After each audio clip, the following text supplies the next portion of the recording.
Will Rogers gives a eulogy for Woodrow Wilson. Some of the most glowing and deserving tributes ever paid to the memory of an American have been paid in the last few days to our past president, Woodrow Wilson. They have been paid by learned men of this and all nations who knew what to say and how to express their feelings. They spoke of their close association and personal contact with him. Now I want to add my little mite, even though it may be of no importance. The Friars Club of New York, one of the biggest theatrical social clubs in New York, had decided to make a whirlwind tour of the principal cities of the East, all in 1 week. We played a different city every night. We made a one-night stand out of Chicago and New York. We were billed for Baltimore, but not for Washington. President Wilson came over from Washington to see the performance. It was the first time in theatrical history that the President of the United States came over to Baltimore just to see a comedy show. It was just at the time that we were having our little set-to with Mexico, and when we were at the height of our note-exchanging career with Germany and Austria. The house was packed with the elite of Baltimore. The show was going great. It was a collection of clever skits written mostly by our stage's greatest man, George M. Cohan, and even down to the minor bits was played by stars with big reputations. I was the least known member of the entire aggregation, doing my little specialty with a rope and telling jokes on national affairs. Just a very ordinary little vaudeville act, by chance sandwiched in among this great array. Finally, a warden knocked at my dressing room door and said, "You die in 5 minutes for kidding your country." They just literally shoved me out on the stage. Now, by a stroke of what I call good fortune, for I would keep them always, I have a copy of the entire act that I did for President Wilson on the 5 times I worked for him. My first remark in Baltimore was, "I am kinder nervous here tonight." Now, that is not an especially bright remark, and I don't hope to go down in history on the strength of it, but it was so apparent to the audience that I was speaking the truth that they laughed heartily at it. After all, we all love honesty. Then I said, "I shouldn't be nervous, for this is really my second presidential appearance. The first time was when William Jennings Bryan spoke in our town once, and I was to follow his speech and do my little roping act.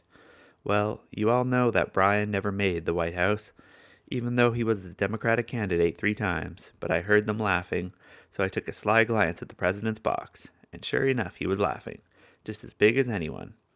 So I went on. As I say, I was to follow him, but he spoke so long that it was so dark when he finished they couldn't see my roping. That went over great, so I said, "I wonder whatever become of him." That was all right, got over, but still I had made no direct reference to the president. Now, General Pershing was in Mexico at the time, and there was a lot in the papers for and against the invasion into Mexican territory to capture Pancho Villa, after he had raided an American town. I said, "I see where they have captured Villa.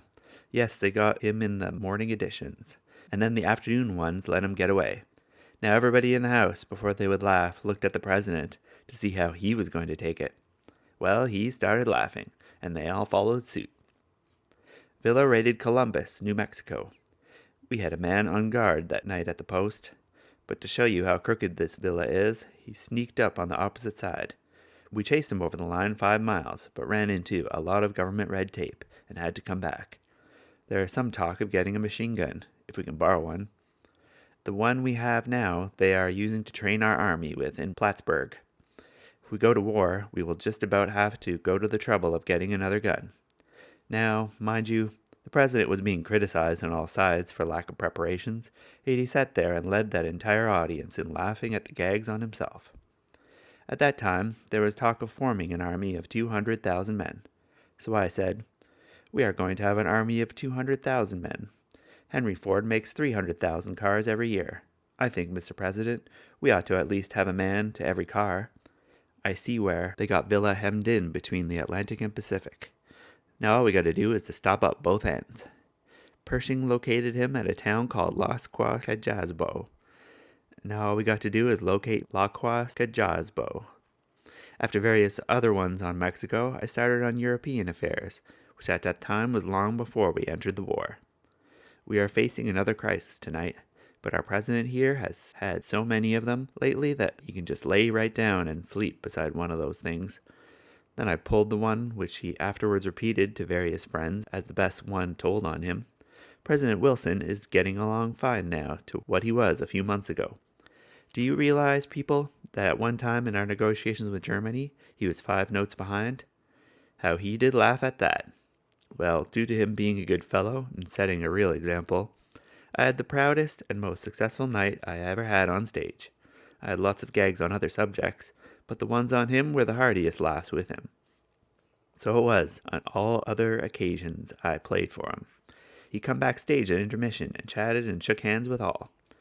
What he stood for and died for will be strived after for years. It will take time, for with all our boasted advancement in civilization, it's hard to stamp out selfishness and greed. For after all, nations are nothing but individuals, and you can't even stop brothers from fighting sometimes. But he helped it along a lot, and what a wonderful cause to have laid down your life for. The world lost a friend, the theater lost its greatest supporter, and I lost the most distinguished person who ever laughed at my little nonsensical jokes. I looked forward to playing for him every year. Now I have only to look on it as my greatest memory.